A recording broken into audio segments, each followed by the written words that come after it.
भगवंत म्हणतात हे जे ज्ञानी कपटी लोक आहेत ना, यांना हे काम क्रोध फसवतात. वरून संन्यासी येतो, आतून रावण आहे. सीतेला कळालं नाही, रामाच्या सान्निध्यात राहणाऱ्या सीतेला कळालं नाही. हरामखोराच्या सान्निध्यात राहून आपल्याला संत कळतील का? कुठलं कर्म केलं आपण जीवनामध्ये? लाज वाटली पाहिजे अंतःकरणाला. आणि भगवंताचा शब्द सांगतो, मी फार सौजन्याने बोलतोय तुम्हाला. भगवंत म्हणतात त्या माणसाचा मी नायनाट करतो.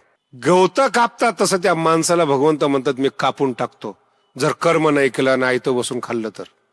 उत्सी दे मे लोकान न करूयात कर्मचेदहम. आयतं खाणारी माणसं मला आवडत नाहीत. शंकर असं करता अशा उपहाण्या इमा प्रजा, ह्या सगळ्या लोकांना मी मारून टाकतो. म्हणून कर्म करणारा कसला सायास करू नका. तुमचं कर्म प्रामाणिकपणे पार करा, प्रामाणिकपणे पूर्ण करा. अंतःकरणात कपट ठेवून वागू नका. ते कपट म्हणजेच स्वार्थ. मदत करताना सुद्धा भविष्यात हा उपयोगाला येईल या भावनेने लोक एकमेकाला मदत करतात. चुकीची कल्पना आहेत, भगवंताला मान्य नाही ते. आणि कर्म या सृष्टीचा प्राण आहे. कर्म आहे म्हणून तुम्ही आम्ही आहोत. हातपाय चालतात, शरीर यात्रा अपिचते. कर्म करणं जर बंद केलं तर भगवंताला सगळ्यात जास्त राग नक आयतं खाणाऱ्याच आहे. नीट ऐका बरं का. आणि आयते खाणारी माणसं आहेत ना, फक्त खातातच. कधी त्यांना लोकांमध्ये मान नसतो. अर्जुनाला जो कर्म करण्याचा उपदेश दिलेला आहे त्याच्या पाठीमागचा हेतू असा आहे, अर्जुना काय होईल सोडून दे. अर्जुनाला वाटतं भगवंताने म्हणावं विजय हो, मी लगेच युद्ध करतो. भगवंत आश्वासन देत नाही कर्मामध्ये. भगवंत म्हणतात एक गॅरंटी देऊ शकतो, तू जर मेला तर स्वर्गात जाणं हे माझ्या हातात आहे. हे भगवंत बोलतात. हातो वा प्राप्स्यसी स्वर्गम, जितवा वा जिंकलास राजाचं राज्यपद सत्ता तुला मिळेल, बाकी कर्म तुला करावंच लागेल. आणि लक्षात ठेव, जर कर्म नाही केलं ना, हे जे बाकीचे लोक आहेत ते शेजार पाजारचे, हे सगळे तुला नावं ठेवतील. कौरव नाव ठेवतील, म्हणती गेला रे गेला. अर्जुना, शत्रू जर पळून गेलेला शत्रू पाहिला ना, त्याला आत्मज्ञान मिळण्याचं समाधान मिळतं. कळतंय ना तुम्हाला? शत्रू जितका असंतुष्ट असेल तितकं क्षत्रियाला आनंद होणं हे क्षत्रियाच्या आनंदाचं वर्णन आहे. कारण की तुम्ही जितके सुखी असाल तितका शत्रू जळत असतो. तुम्ही संकटात सापडले, शत्रूला आनंद होतो. तुम्ही पळून चाललात, अर्जुना अवाच्य वादांश बहुन शब्दांचा प्रयोग लक्षात ठेवा. अवाच्य शिव्या देतील, अवाच्य बोलू नये त्या शब्दांचा प्रयोग करतील. वादांश बहुन वरिष्यंती तवा निंदंतस्तव सामर्थ्यम, तुझ्या सामर्थ्याला शिव्या देतील. ततो दुःख तरन्नुकीम, ह्याच्यापेक्षा मोठं दुःख काय? सगळ्यांनी हा अर्थ लक्षात ठेवावा. आपल्या सामर्थ्याची जर निंदा केली आणि जर सहन करत असेल ना, तो परमार्थाच्या लायकीचाच नाही. एखाद्याला अभंग विचारला आणि खाली मान घातली ना, माळ काढून टाकावी त्यांनी. कशा करता भाकरी तोडल्या ज्ञानोबारांच्या नावाने? कशाला तुकोबारांचं नाव बुडवलं? काही संसार कमी पडला होता का? गाव कमी पडलं होतं? अरे सगळा त्याग करून आलो आणि उत्तर देता येत नाही आयुष्यामध्ये. एक अभंग आपल्याला नीट सोडवता येत नाही, ह्याच्यापेक्षा पाप नाही जीवनामध्ये. आणि मी तर तुम्हाला असं म्हणेल, कर्म न करता जर आपण अशाच रीतीने जगलो ना, जेवढं खाल्लंय तेवढं माणसाला फेडावं लागेल. ही जी मधुकरी आळंदीतली, हिच्यामध्ये फार तत्वज्ञान लपलेले आहेत महाराज. मधुकरी या शब्दाचा अर्थ असा आहे की घरात पैसे नाहीत म्हणून मधुकरी मागितले जा असं नाहीत. पैशाशिवाय तुम्ही मोठे होऊ शकता, ही मधुकरी शिकवते आपल्याला. जे समाधान करोडपतींना मिळत नाहीत मधुकरी मागून ज्ञानेश्वरी वाचून मिळवतो आम्ही. आमच्या चेहऱ्यावर पाहून करोडपती जळतात. हे मधुकरीचं सामर्थ्य आहे. भीक नाहीये ती, परमार्थ करण्याचा तो मार्ग आहे.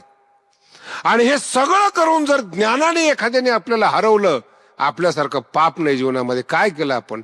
नाव ज्ञानोबराचं नाव काढू शकलो नाही आपण. तुकोबाराचं नाव मोठं करू शकलो नाही. कशा करता आपण आळंदीला आलो? कुठलं कर्म केलं आपण जीवनामध्ये? लाज वाटली पाहिजे अंतःकरणाला. आणि भगवंताचा शब्द सांगतो, मी फार सौजन्याने बोलतोय तुम्हाला. भगवंत म्हणतात त्या माणसाचा मी नायनाट करतो. उत्सी दे युरमे लोकान. उत्सादन, गवत कापतो ना त्याला उत्सादन म्हणतात. उत्सी दे युरमे लोकान न कुर्यात कर्मचेदम. मी भगवंत म्हणतो, गवत कापतात तसं त्या माणसाला भगवंत म्हणतात मी कापून टाकतो, जर कर्म नाही केलं नाही तो बसून खाल्लं तर. उत्सी दे युरमे लोकान न कुर्यात कर्मचेदहम. आयतं खाणारी माणसं मला आवडत नाहीत. संकरस्य करता अस्या उपहाण्या इमा प्रजा. ह्या सगळ्या लोकांना मी मारून टाकतो. म्हणून कर्म करणाऱ्याच्या हातात लक्ष्मी असते. लक्ष्मी म्हणजे यश, लक्ष्मी म्हणजे भगवंताची पत्नी. हे मनमानवी जीवन आहेत, हे स्वीकारणे आहेत. पुरुषार्थ करण्याकरता आपण परमार्थामध्ये आलेलो आहोत, पळून आलेलो नाही आपण. पळून चाललेला अर्जुनाला जो परत करतो तो भगवान श्रीकृष्ण असतो. पळून जाणं नाहीच, घाबरून जा. होणार काय? दुसरा जन्म. या जन्मात नाही, दुसरा जन्म. भगवंत तयार आहे ना. घेईन मी जन्म याजसाठी देवा. हे ज्ञानी लोक आहेत नाही मोक्ष मोक्ष सांगतात. हे वारकरी संप्रदायाला मान्य नाही बरं. मोक्ष मिळायला पाहिजे. कुणापासून मोक्ष मिळवायचा? मला अजूनपर्यंत अर्थच कळला नाही. कुणापासून मोक्ष मिळवायचा? कोण आपल्या मागे लागले म्हणून मोक्ष कळायचं? आपलं अज्ञान आहे, ईश्वराला समर्पित आहे. म्हणून अभिमान ज्ञानेश्वर एक एक टप्पी इतके सुंदर आहेत ना. मोक्ष तुमचा देवा दुर्लभ तुम्ही ठेवा. आमच्यातर्फे तो देवा तुला दान. कुणाला पाहिजे मोक्ष? गर्भवासाला घाबरणारी माणसं आहेत का आम्ही? का जन्माला हे कोणी वारकरी संप्रदाय तत्वज्ञान सुरू केलं हे मला अजून कळायला नाही बरं का. हे माऊलीच्या विरोधातच बोलतात. माऊली पाहिजेत, देवाचं प्रेम पाहिजेत, हे ज्ञानोबारांचं तत्वज्ञान आहेत. कैवल्याचा अधिकारी मोक्षाची सोडी बांधी करी. भिकेमध्ये वाटतो. माऊलीचं वर्णन करत असताना एक शब्द फार गोड आलेला आहे. जयाने घातली, पाठ आहे ना सगळ्यांच्या, जयाने घातली मुक्तीची गवादी म्हणजे अन्नक्षेत्र. गवादी शब्दाचा अर्थ काय? आळंदीमध्ये मुक्ती ही अन्नक्षेत्रात मिळणारी भीक आहे. हे तुकोबराय म्हणतायत. जयाने घातली मुक्तीची, मुक्तीचं अन्नक्षेत्र काढले ज्ञानोबरायांनी. ज्ञानेश्वरीमध्ये 1000 ठिकाणी सांगितले की मुक्ती कशी मिळते म्हणून. मुक्ती म्हणजे परमार्थ नव्हे, माऊली म्हणजे परमार्थ आहे. माऊलीचं प्रेम म्हणजे परमार्थ आहे. आणि आई बापाला जर प्रसन्न करायचं असेल, शब्द नीट ऐका, योग्य कर्म करा, आईबाप खुश होतात. नियमाने वागा, योग्य कर्म करा. योग्य कर्म केलं ना, आईबाबाचे डोळे भरून येतात. काय माझा पोरगा आहे, कुलदीपक आहे, योग्य कर्म केलेलं आहे. योग्य अंतःकरण भरून येतं त्या माणसाचं. शिवाजी महाराजांच्या आईचं अंतःकरण किती भरून येत असेल कल्पना करा. नाही काय हिरा जन्माला आला, हे स्वाभिमान आहेत महाराज. आईला आनंद होतो, वडिलाला आनंद होतो.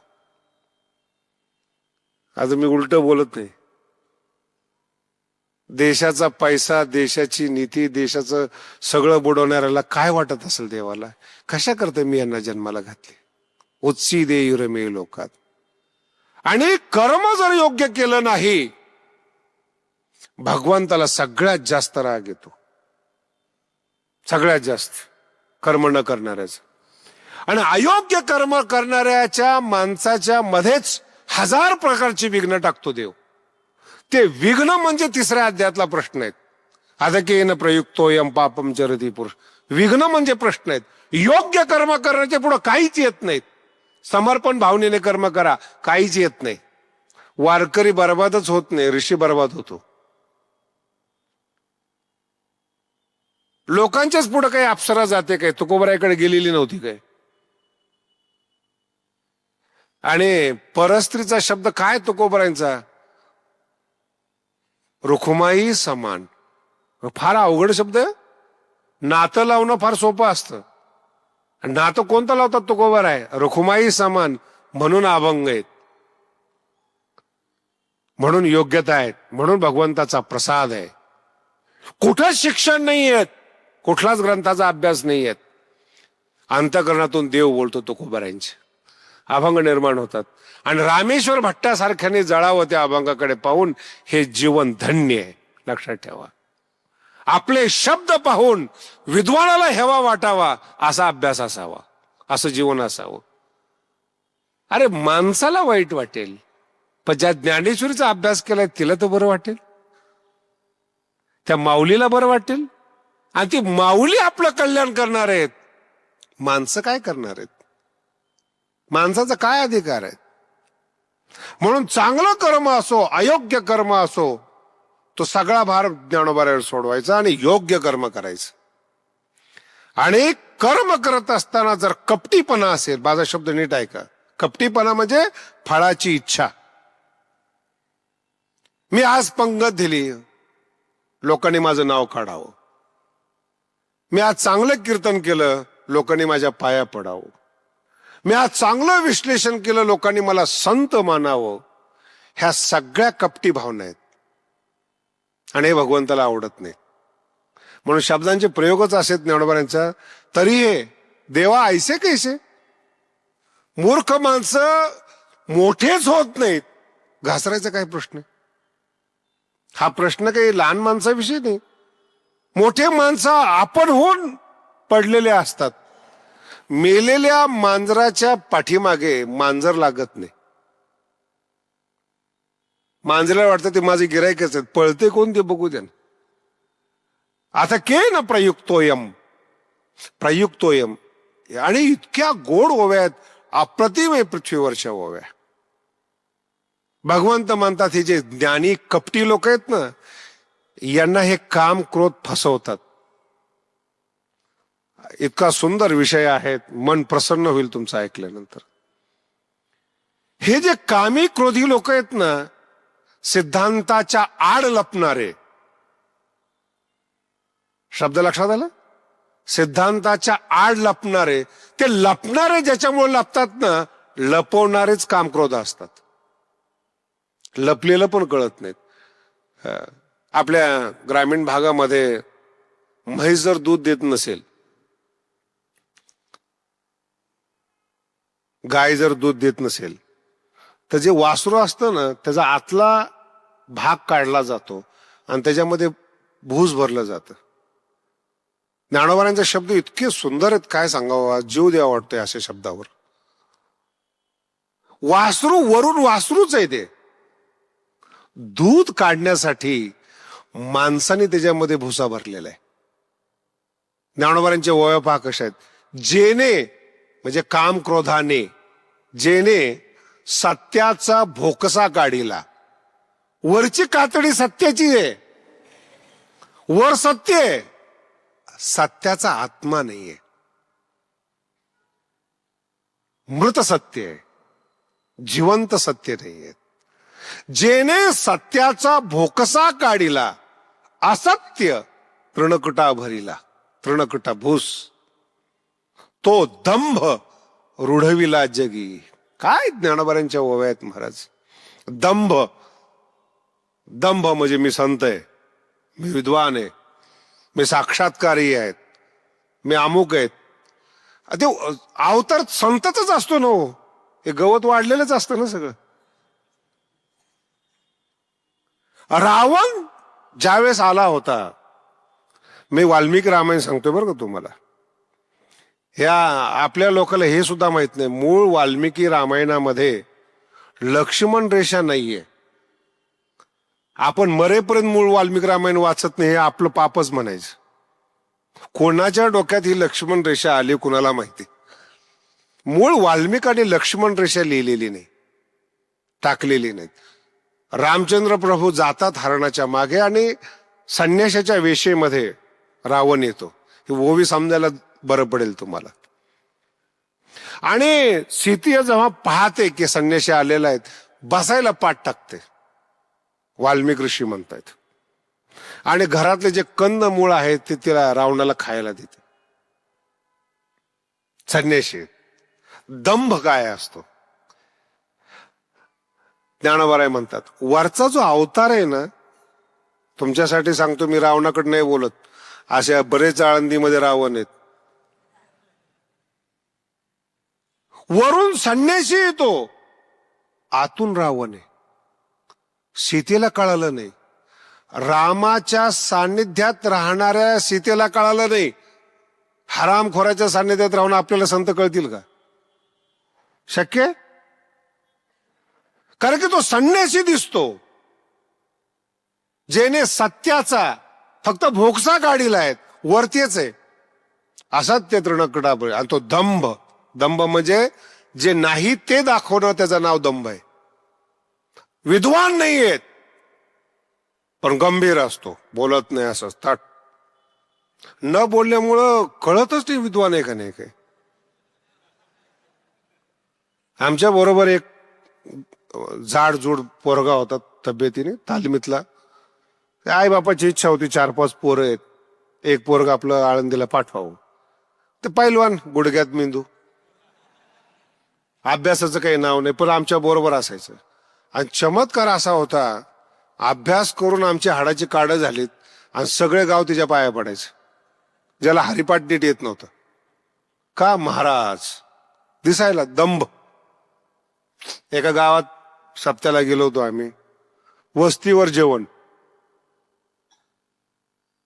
जेवणाला वेळ, खेडेगावातलं सगळं प्रपंच. बोलवलं तर खरं, पण आता नाही वेळेवर झाला स्वयंपाक. मग काय करा, भजन. हे भजन आणि प्रवचन कीर्तन एवढं झाले ना महाराज, आता काय सांगायचे तुम्हाला, हे फॅशन झाल्यासारखी झाली. 10वा प्रवचन ज्ञानेश्वरीचं, कावळ्या रिबन पाडायचं. काय त्या परमार्थाला किंमत आहे महाराज? कावळा, ज्ञानेश्वरी बंद. त्यालाही वाटतं बरं झालं लवकर शिवला, कारण की पुढे येतच नव्हतं. आणि भूक लागलेली पोटात, 2-4 मुलं भजन करत होते. हा पहिलवान होता ना, याला जास्त लागले होते, जरा लांब जाऊन बसलो होता, राग आलेला होता रे याला. जेवायला बोलवलं, जेवण नाही, टेन्शन मध्येच चेहरा फिरा असा ताणलेला.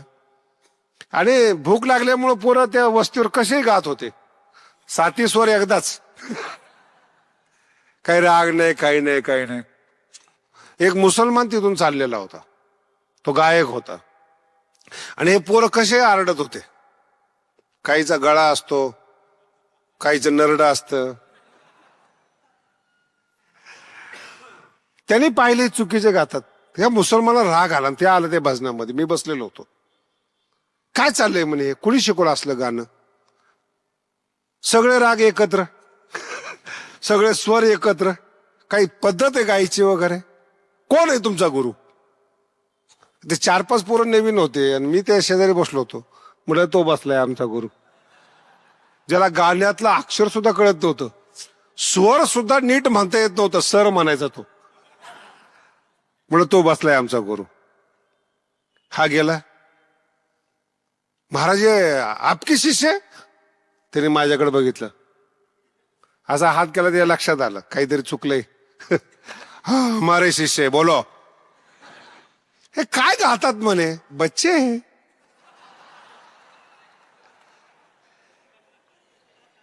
गाते हैं, तुम गाते हो क्या? अपने हाँ हम अच्छा गाते, गाओ.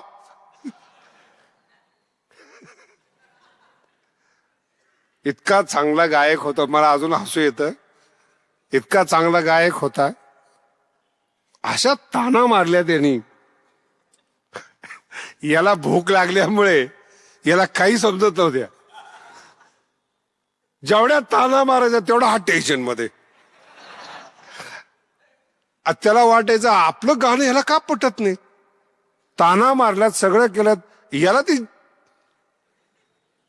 सगळं झालं. त्याला राग आला त्या मुसलमानाला. तो म्हणला महाराज हमने तो गाया अभी, आपको तो पसंद नहीं आया. नहीं आया, आप गाओ. पागल है क्या, ये रस्ते पे गाने वाला हो गया.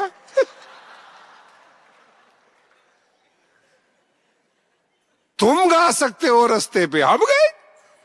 नाही नाही महाराज, मग मला बोलवलं त्यांनी. पुण्याला कार्यक्रम होतात, पत्ता दे, फोन नंबर घे, सांग त्याला जेव्हा होईल तेव्हा बोलू. अजूनपर्यंत काही बोलवलं नाही महाराज.